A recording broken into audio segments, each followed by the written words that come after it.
방망이 대신 펜을 든 기자들의 날카로운 시선, 유쾌한 입담으로 지역사회 이슈를 던진다.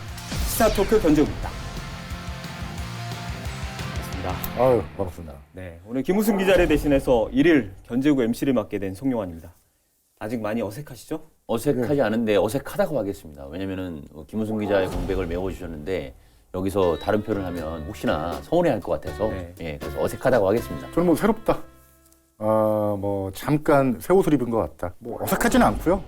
편안하지도 또 않아요. 근데 새롭다까지만. 새 옷을 입긴 입었는데 빨리 벗어나고 싶다. 아니 뭐 거기까지는 아니고요. 저도 어색해요. 저도. 예. 이런 건 이제 전문용어로 대타라고 하잖아요. 제가 사실은 세종시를 출입해 본 적은 없거든요. 10년 전에 영기군 시절에는 제가 출입을 했는데 출범 직전에 제가 이제 출입처 교체가 돼서 세종시는 잘 몰라요. 그러니까 오늘 녹화 두 분이 좀 잘 이끌어 주시길 부탁드립니다. 아유, 뭐 저희가 잘 부탁드리겠습니다. 아무튼 오늘 뭐 녹화일 기준으로 이제 대선이 끝난 지 20일 정도 됐는데요. 네. 두 분은 이번 대선 원하는 후보가 됐나요? 그 답변은 우리 충청도 사람들은 잘 정답을 얘기 안 하기로 좀 유명한데 저는 그냥 이렇게 우문현답하겠습니다. 고대 그리스 플라톤 철학자가 이 투표를 하지 않으면 가장 저질스러운 인간에게 지배당한다. 그렇게 되지 않기 위해서 적극적으로 투표에 행사했고요.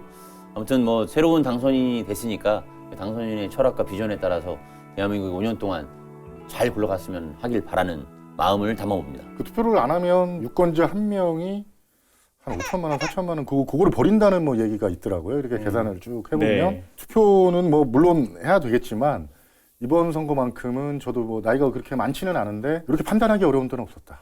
그래서 좀 고민이 많았고요. 투표하러 들어가서는 이 도장 찍을 때는 고민하지 않고 찍었는데 그 전에 좀 상당히 고민을 하고서 했다. 네, 그런 기억에 남는 또 선거가 된 것 같습니다. 본인이 지지하는 분이 뭐 된 분도 있고 안 된 분도 있겠지만 그렇죠. 국민의 선택으로 당선되신 만큼 앞으로 5년 동안 국정 운영 잘 해주셨으면 좋겠고 네.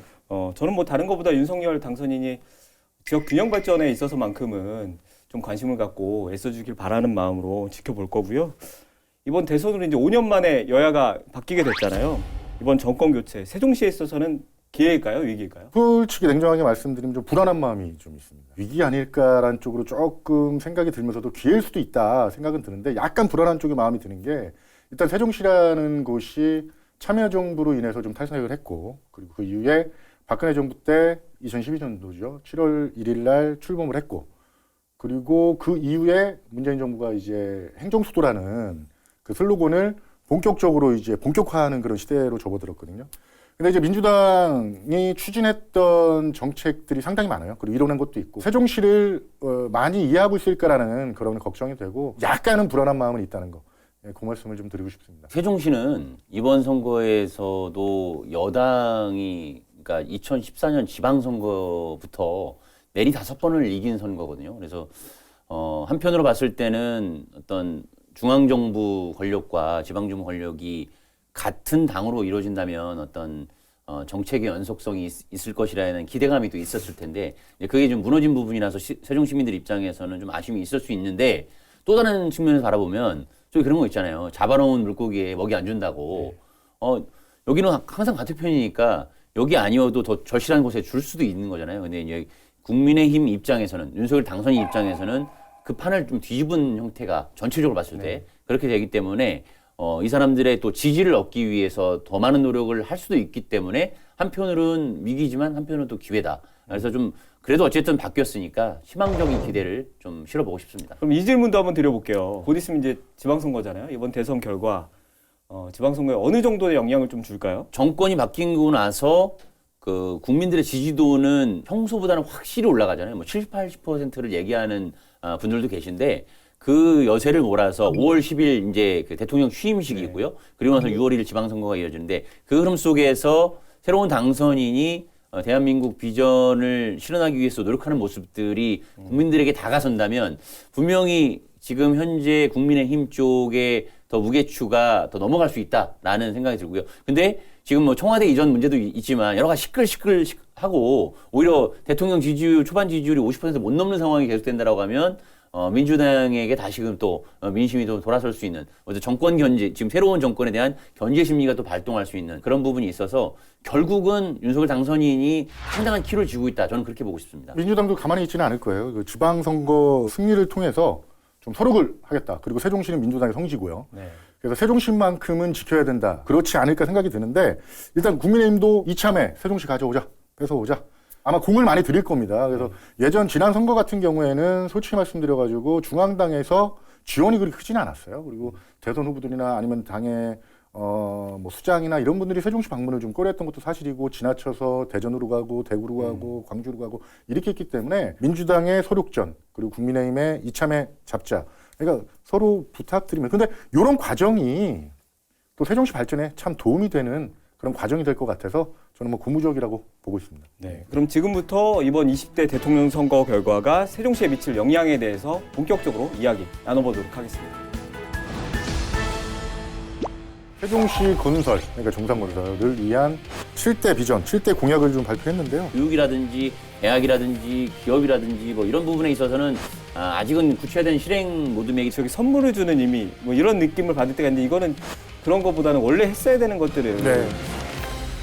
이번 대선 뭐 그야말로 초박빙 선거였잖아요. 충청권은 역대 대선과 마찬가지로 이번에도 역시 캐스팅 보트 역할을 했다 이런 평가를 받고 있는데요. 진보 성향이 강한 세종에서는 물론 민주당이 이기긴 했지만 지난 19대 대선과 비교를 하면 사뭇 다른 분위기가 좀 감지되는 것 같아요. 지난 대선은 조금 특이한 케이스였죠. 박근혜 전 정부의 실정으로 인해서 심판론이 워낙 강했었기 때문에 그것을 객관적으로 뭐 민주당이 더 잘했다라고 평가할 수는 없었잖아요. 근데 이제 이번 선거는 좀 과거의 투표 성향이 정상화되고 있다. 저는 이렇게 보고 싶습니다. 왜냐면은 세종시는 읍면동, 도농복합도시거든요. 그러면 이제 10개 읍면이 있고 13개 동이 있는데 동 지역은 민주당 성향이 강했고 읍면 지역은 국민의힘, 야당 성향이 좀 강했었던 상황이었는데 지난 선거에서는 그게 좀 억누러져 있었고 다시금 발현되는 속이어서 윤석열 당선인이 9개 읍면에서 모두 승리를 했고 1개 읍면에서 이재명 후보가 했는데 3표 차이로, 단 3표 차이로 이겼고, 동지역에서는 이재명 후보가 또 반대로 이렇게 지지율을 많이 얻었던 이런 성향들. 그래서 조금은 과거 성향들이 좀 다시 이제 되고 있는데, 아무튼 격차가 많이 줄었다. 그래서 6월 1일 지방선거가 더 볼만해진 선거가 됐고, 어느 한쪽에 기울어진 운동장으로 가지 않을 것이고, 차기 어떤 의회 구성도 지금은 민주당 17석, 국민의힘 한석으로 이렇게 구조였는데 이 부분도 좀 조금씩 변화가 되고 뭐 정의당이라든지 또 다른 야당에서도 좀 진출할 수 있는 그런 기회가 열리기를 좀 기대해 보고 있습니다. 동지역은 공무원들이 많잖아요. 공무원들이 손을 들어줬다. 그리고 세종시 같은 경우는 38세, 평균 연령이 38세죠. 젊은 도시예요. 전국에서 가장 젊은 도시. 젊은 층들이 민주당에 손을 들어줬다. 그걸 봤을 때 민주당이 이 세종시를 만들었다는 거에 대해서 의리를 지켰다고 할까? 아니면 아직도 믿고 있다는 걸까? 국회 세종사당 설치를 이뤄낸 거에 대해서는 그 어떤 믿음이 더 조기 건설하는 것들, 뭐 국회의사당 규모에 대한 것들을 민주당이 계속 추진해야 되지 않느냐? 행정수도로 가는 길을 민주당이 계속 추진해야 되지 않느냐? 이런 응원들을 많이 보내준 것 같아요. 많이 믿어주신 것 같은데 거기에 대한 의미도 한번 깊숙이 들여다보면 상당히 의미 있지 않나 그런 생각이 듭니다. 시의 정당 분포가 17대 1이잖아요. 네. 사실 국민의힘에서는 비례대표 한석 가지고 있는 거고 그렇죠. 예. 나머지 지역구는 뭐 동이든 읍면이든 다 네. 민주당이 지금 독차지를 하고 있잖아요. 네, 네. 시장도 그렇고 지금까지 이제 민주당이 압승을 거둬왔는데 이번 대선 결과에서는 두 분 얘기하신 것처럼 읍면 지역에서는 이제 연기면 빼고 10개 중에 9개에서는 이제 국민의힘이 강세를 좀 보였단 말이에요. 네, 민주당 입장에서는 긴장도 좀 될 것 같고 그렇죠. 지방선거 앞두고 시사하는 바가 좀 클 것 같은데 어떻게 보시나요? 상당히 의미 있는 거예요. 그러니까 지난 선거하고는 완전 분위기가 딴판이에요. 의석수가 얼마나 늘어나냐에 따라서 상황은 달라지겠지만 지금 당장 상황을 봤을 때는 의회 같은 경우는 균형을 좀 맞추지 않을까라는 그런 생각이 좀 들고 있어요. 그래서 이제는 절대적으로 민주당의 도시가 아니라는 것들이 점점 변화되고 있다는 게 저는 좀 가슴 속에 딱 박히는 그런 선거를 통해서 보여지는 사실이 아닌가 좀 보고 있습니다. 대선 득표율로만 보면 단순하게 그 셈법을 해보면 6월 1일 날 구도는 지역구 16석 중에서 동지역에 그 배정된 10석은 그 민주당, 그 읍면 지역에 배정된 6석은 국민의힘. 결국 이제 10대 6 네. 이렇게 이제 바뀔 수 있다라고 단순하게 예측할 수 있는데 또 하나의 변수가 있습니다. 왜냐면 지금은 16석인데 지금 법안이 관련 법안으로 의석수를 늘리는 그리고 선거구를 또 변동시키는 이런 움직임들이 있는 과정에서 과연 한 석이 늘 것이냐, 두 석이 늘 것이냐, 최대 3석이 늘 것이냐에 따라서 또 변수가 있거든요. 이제 그렇게 되면은 사실은 의석수가 늘게 되면서 지금 현재 구도로는 민주당에 약간 유리하게 되는 구도가 있습니다. 왜냐하면 읍면의 일부 면이 동생활권하고 동지역하고도 같이 묶이는 경우가 발생을 하게 되거든요. 그러면은 거기서 이제 또 표 계산이 좀 복잡해지기 시작합니다. 그래서 이 선거구 획정이라는 변수를 남겨두고 있지만 아무튼 국민의힘이 약진할 가능성이 높아진 선거다. 이렇게 현재는 내다볼 수밖에 없는 그런 흐름인 것 같습니다. 세종시의 지속적인 발전, 특히 수도로 발돋움하기 위해서는 이제 차기 정부와 이제 호흡, 뭐 누가 어느 정당에서 시장을 맡든 간에 호흡이 되게 중요하잖아요. 그렇죠. 그런 부분에서 윤석열 당선인이 후보실에 내건 공약을 좀 살펴볼 필요도 있는 것 같은데 네. 대표적으로 7개 정도가 되잖아요. 어떤 것들이 있었죠? 세종시 건설, 그러니까 정상건설을 위한 7대 비전, 7대 공약을 좀 발표했는데요.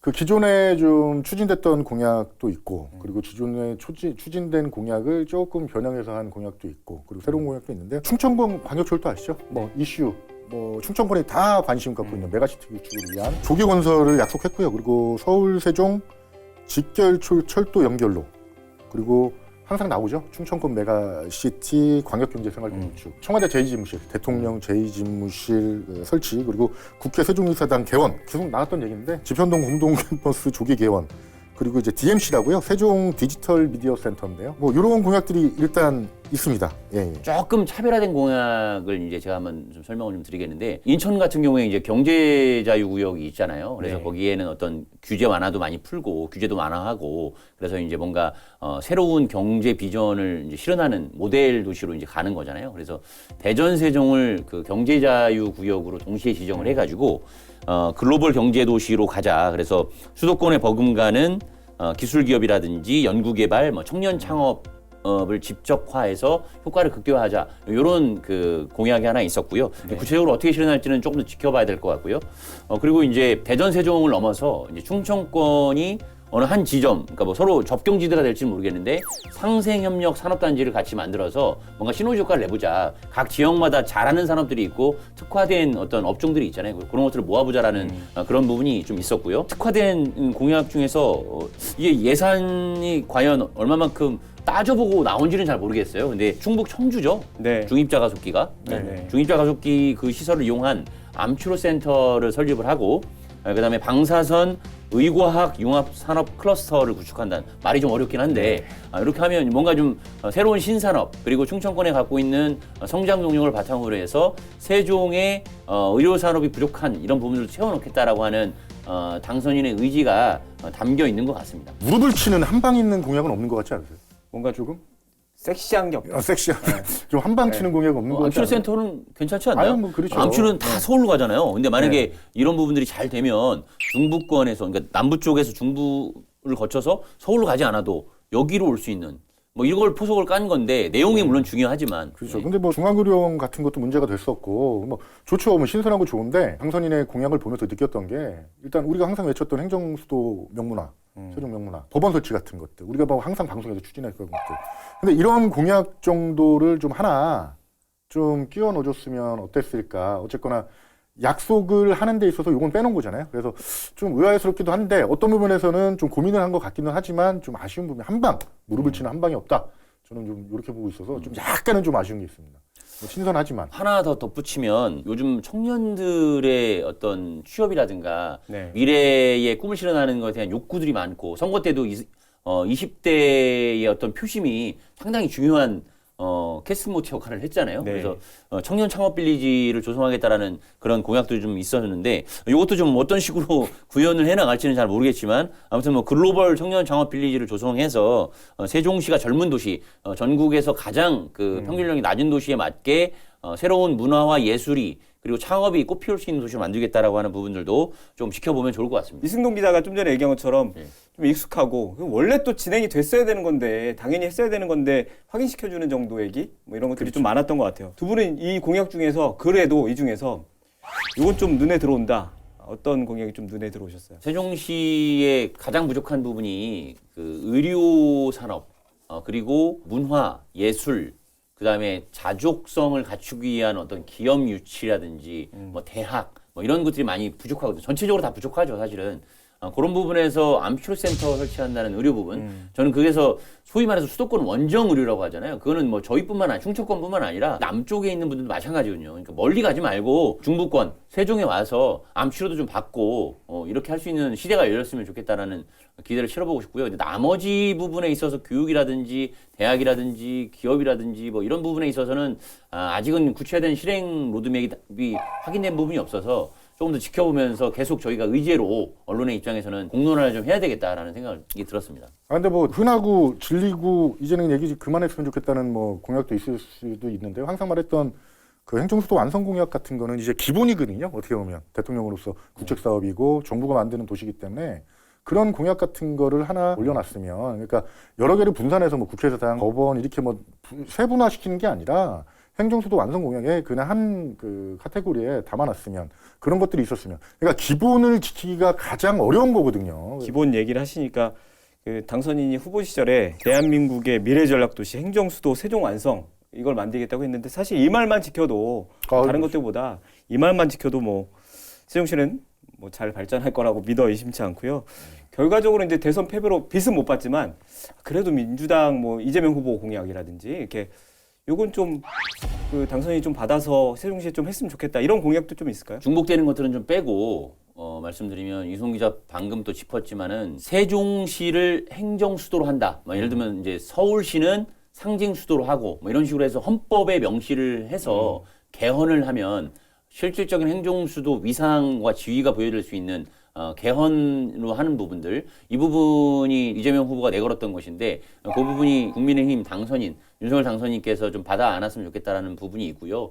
그리고 여성가족부 폐지가 좀 이슈잖아요. 근데 여성가족부 폐지라고 하는 것은 지금 정부 부처도 지금 과학기술교육부로 뭐 통폐합한다 이런 얘기도 있는데 서울에 있는 여러 그 부처들이 있어요. 아직 내려오지 않은 여성가족부라든지 또는 뭐 법무부라든지 뭐 국방부 외교부는 뭐 서울에 있어야 된다라고 생각을 하면 또 감사원이라든지 뭐 대법원이라든지 이런 기능들은 사실은 중앙행정기관이 있는 곳에 있으면 좋겠거든요. 그래서 잔류행정기관의 세종시 이전, 이것도 좀 같이 좀 갔으면 좋겠다. 이재명 후보가 물론 뭐 대법원까지 얘기를 언급하지는 않았지만 조금 더 확장시켜서 갔으면 좋겠다라는 생각이 있고요.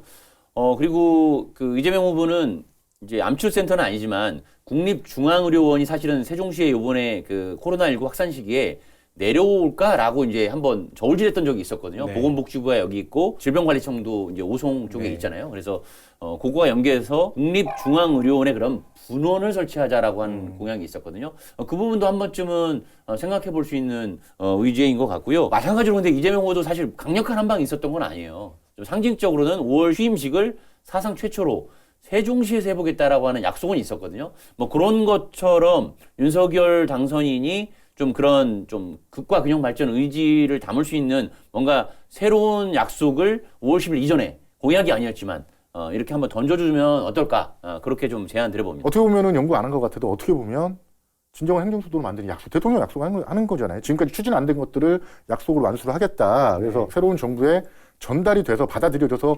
이루어졌으면, 이재명 후보의 공약이 받아들여져서 이루어졌으면 그 약속이 우리들의 또 약속이 됐으면 하는 바람이 큰데 뭐 지켜봐야죠. 예. 공약하면 뭐 지역에 선물을 주는 의미 뭐 이런 느낌을 받을 때가 있는데 이거는 그런 것보다는 원래 했어야 되는 것들을 네. 얘기하는 것 같아서 조금은 아쉬운 부분도 있는데 예. 어쨌든 뭐 지역에 다 현안 사업들이잖아요. 이재명 후보가 제안을 했든 누가 했든 좀 잘 받아서 차기 정부가 이행을 해줬으면 좋겠고요. 그리고 요즘 이제 대통령 집무실 얘기가 저희 좀 전에 밥 먹으면서도 막 뉴스에 나오던데 네. 집무실 국방부 청사로 옮기는 게 가장 큰 이슈 중에 또 이슈잖아요. 예. 네. 이렇게 또 말 나온 김에 당연히 또 세종시 집무실 설치 문제도 좀 같이 좀 공론화해서 좀 얘기가 됐으면 좋겠는데 요 부분은 좀 어떻습니까? 대통령 집무실 이전은 뭐 그 반경 몇 킬로 네. 내에서 열심히 하고 있죠. 공약 이행 의지를 보이고 있어요. 근데 그 세종시 집무실 얘기는 좀 이제 이슈에서 좀 약간 밀려나는 그 기분은 있는데 어쨌거나 주변 측근을 통해서 공식적으로 윤석열 당선인께서 세종시 집무실을 만들겠다 뭐 이렇게 말씀을 하지 않으셨어요. 근데 이제 식사 자리에서 어떻겠습니까 집무실 뭐 세종시를 그렇게 해서 우리 주도로 뭐 만듭시다 했을 때 뭐 고개 끄덕이면서 뭐 좋습니다 뭐 요 정도 아니면은 백브리핑을 통해서 김은혜 대변인이 집무실 설치 공약을 지키도록 최선을 다해서 노력하겠다 이런 얘기들이 좀 흘러나오고 있는데요. 일단 윤 당선인의 의지만 있으면 이거는 뭐 일사천리로 좀 추진이 되지 않을까요? 그리고 관련법이 좀 발의가 돼 있어요. 그래서 의석수를 뭐 180석을 차지하고 있는 민주당이 거기에 반대, 기권할 이유도 없고요. 의지만 있으면 곧바로 추진될 여지가 있어서요. 이거 뭐 신속하게 처리가 될 것 같은데 일단은 지금 지방선거까지 아니면 새로운 정부 출범을 위해서 당 전열을 가다듬고 있는 상황에서 이 법이 좀 빨리 추진될 수 있을지는 잘 모르겠지만 지방선거를 의식해서 또 추진될 수도 있다. 예, 뭐 그렇게 긍정적으로 좀 평가하고 싶습니다. 사실 좀 아쉬운 부분인데요. 어쨌든 현실은 대한민국 인구의 절반 이상은 수도권에 있습니다. 그리고 서울이 중심인 건 분명하죠. 600년 동안, 630년이죠. 근데 대통령의 시선이 지금 청와대에서 그 광화문으로 옮기겠다라고 하는 그 거리가 1.5km 정도거든요. 차로. 그리고 조금 더 넓어져서 용산구 국방부로 가는 것이 6.5km예요. 대통령 시선이 서울에 여전히 머물고 있다라고 하는 것이 좀 저는 아쉽습니다. 개인적으로. 조금 더 직진하고 불도저하고 추진력 있는 모습. 물론 임기 초를 앞두고 청와대 이전을 먼저 성사시키겠다라고는 좋은데 거기에 맞물려서 국가균형 발전의 핵심 가치로 통하는 청와대 제2집무실도 로드맵은 이렇고 그 판이 있잖아요. 그때 기자회견 때 판을 딱 내밀면서 다음번 두 번째 판을 딱 내밀면서 세종 2집무실은 몇 년까지 국회 세종의사당 맞춰서 이렇게 하고 공원도 조성해서 뭐 하겠다라고 하는 것이 같이 나왔으면 어쩔까. 그게 의제가 분산되는 것은 아니거든요. 대통령이 지방도 바라보고 있고 국가균형 발전 가치도 같이 바라보고 있다라고 하는 것인데 너무 시야가 여기만 좁혀 있어서 지금 흘러가고 있어서 그게 가장 아쉬운 부분이고 본인이 충청인의 아들이라고 했고 꼭 충청인을 위해서 또 세종집무실을 설치하는 것이 아니잖아요. 그러니까 대한민국의 고른 발전을 위해서 윤석열 당선인이 차제에 제2집무실에 대한 강력한 의지 그리고 로드맵도 함께 밝혀주셨으면 좋겠다라는 바람을 좀 실어보고 싶습니다. 정부청사에 이미 VIP실이 있어요. 대통령이 잠깐 일을 볼 수 있는 곳은 있는데 지금 거의 뭐 거미줄 쳐 있죠. 뭐 내려오지 않으시니까. 근데 집무실도 명패만 다뤄놓으면 돼요. 대통령 제2집무실. 근데 안에 뭐 내용이 없어. 안 내려오셔. 이게 아니잖아요. 내려와서 일을 할 수 있는, 자주 내려와서 일을 볼 수 있는 그런 집무실을 만들어 놔야 되는데 그 문제도 지금부터라도 좀 정리해서 따져가서 어필을 해야지만 되는 거 아닌가라는 생각도 듭니다. 대선 전에 이 집무실 설치 관련 법안, 세종시 집무실 설치하는 내용이 담긴 법안이 통과되기를 기대했고 당연히 통과될 거라고 이제 기대하는 목소리가 컸는데 이게 지금 통과가 안 됐잖아요. 결국 무산이 됐는데 현재 분위기는 어떻습니까? 국토일 소관 법안으로 해가지고요. 상임위에 이제 심사 대기 중인데요. 아시겠지만 강준현 의원이 또 발의했고요. 그리고 정진석 의원이 국회 부의장이 지금 발의한 상태예요. 그래서 병합 심사로 심사 대기 중인데 지금 조금 전에 말씀드렸듯이 민주당이 반대할 이유도 없고 그리고 대통령의 의지가 있다면 일사천리로 좀 처리될 수 있지 않나. 지금 아주 긍정적인 목소리가 나오고 있는 상황이죠. 시청자분들께서 이제 보셔야 될 부분이 행정중심 복합도시건설특별법상 2개 법안이 제출된 것은 그전에는 이전 제외기관이 있었어요. 여성가족부라든지 뭐 대통령하고 그 소속기관 뭐 그다음에 뭐 이런 기능들은 세종시에 못 오게 돼 있는 그런 게 있었는데 그 부분이 대통령실도 올 수 있다라고 하는 것이 명시가 된 것이기 때문에 상당한 의미가 있는 거죠. 그래서 저는 이제 작년 8월에 여야 합의로 국회 세종의사당법을 통과시킨 것처럼 이 법도 통과될 것이라 보는데 근데 이것보다 더 중요한 것은 내용이거든요. 설치할 수 있다라고 해놓고 지금 이승우 기자 얘기한 것처럼 국무총리실 4층에 있는 귀빈지무실처럼 1000제곱미터 이런 사무실 한 2000제곱미터를 키워가지고 뭐 다시 설치하는 것은 큰 의미가 없다는 거죠. 실제로 대통령이 위해서 직무를 해야 되고 그리고 경호가 뒤따라야 되고 여기서 또 마찬가지로 기자 브리핑이 같이 있어야 되고 이런 것이 있어야 사실 실질적인 제2청와대 기능이 될 수 있잖아요. 그런 내용을 채우는 문제에 있어서는 대통령직 인수위 그다음에 대통령의 의지가 앞으로 중요해졌다. 물론 이제 해프닝으로 끝나긴 했는데 그 대통령 선거가 끝난 직후에 대통령직 인수위원회가 세종시에 설치될 거다 이런 언론 보도가 있었잖아요. 근데 이거는 어떻게 된 건지 이희택 기자가 좀 설명을 해주시죠. 1월 22일 날 그 윤석열 당선인이 국민의힘 세종시당 선거대책위원회 발대식에 오셨었는데 그 안에서 이제 뭐 공식화해서 발언한 건 아니지만 아무래도 당직자들로 이런저런 얘기를 나누셨을 거 아니겠어요? 근데 그 과정에서 대통령 취임식은 아니지만 인수위원회 출범식을 세종시에 하겠다라고 하는 것을 6일 뒤인 1월 28일 최민호 시당위원장 기자회견 때 공식화하다 보니까 언론 보도가 됐어요. 근데 그때 당시에는 이게 뭐 잘못된 사실이다 얘기가 하나도 없다가 3월 9일 당선되시고 이틀 후에 3월 11일 날 그 최민호 위원장이 본인이 착각해서 받아들였다라고 사과의 보도자료를 냈어요. 텀이 좀 길었죠. 그래서 이런 작은 부분은 아니죠, 물론. 인수위 출범식이라는 것의 의미를 봤을 때, 이런 부분에서 균열이 발생하면 진정성을 의심받을 수밖에 없거든요. 그래서 기왕에 던져진 거, 그냥 인수위 출범식 여기서 하면 어땠을까라는 생각이 좀 들고, 그래서 당선되고 나서 화장실 들어갈 때와 나올 때가 다른 이런 모습이 아니기를, 이거는 정말 말 그대로 잘못 받아들였고, 해프닝이었기를 저는 그렇게 보고 싶습니다. 방송을 기준으로 한 달 정도면 이제 새로운 정부가 이제 출범을 하게 되는데요. 뭐 이 방송을 안 버리라는 부분은 없으니까 윤 당선인에게 전하고 싶은 말이 있다면 한마디씩 부탁드릴게요. 세종시를 좀 이해했으면 좋겠습니다. 뭐 잘못해서 이해한다는 그런 게 아니라 세종시를 좀 이해. 제가 좋아하는 말이 있는데 이해하면 인정하고 인정하면 사랑할 수 있다. 그리고 사랑하면 또 열정이 필요하고. 네. 그래서 좀 세종시를 이해했으면 좋겠고요. 많은 이제 살필 일들이 있겠지만 세종시는 분명히 국가균형 발전. 우리 거대사예요. 그리고 국책 사업이라는 사실을 잊지 말아 주시고요. 세종 시민만을 위한 도시가 아니라 우리나라 발전을 위한, 대한민국의 발전을 위한 도시이기 때문에요. 이해하고 인정하고 사랑하고 사랑하라면 또 열정을 갖고 이 네 가지를 좀 지켜주셨으면 하는 바람입니다. 청와대 그리고 제2청와대가 있는 세종까지 거리가 120km입니다. 차로 한 1시간 반. 네. KTX가 타고 오면은 1시간 반 좀 더 걸리고요. 헬기로 오면 더 빨리 올 수 있습니다. 물리적 거리는 그렇게 멀지 않잖아요. 마음의 거리가 중요한 것 같고요. 그런 마음의 거리를 좀 좁혀서 제2청와대 기능을 확실하게 이번 정부에서 만들어주시고 2027년 국회 세종의사당 개원 시점까지 같이 그 기능들이 여기 이 안에서 숨쉬면서 명실상부한 뭐 행정 빼고 진짜 수도 하신다고 했으니까 진짜 수도로 만들어 달라. 네. 이 말씀을 드리고 싶습니다. 저 지금 깜짝 놀란 게 저 이범학의 마음의 거리라는 노래가 있어요. 그거 좀 배경음으로 쫙 깔아줬습니다. 마음의 거리. 좋은 말이네요. 마음의 거리. 이범학 씨의 마음의 거리. 이범학 아세요? 이범학은 알죠. 가수 이범학. 그럼요. 네. 저는 얼마 차이 안 나요.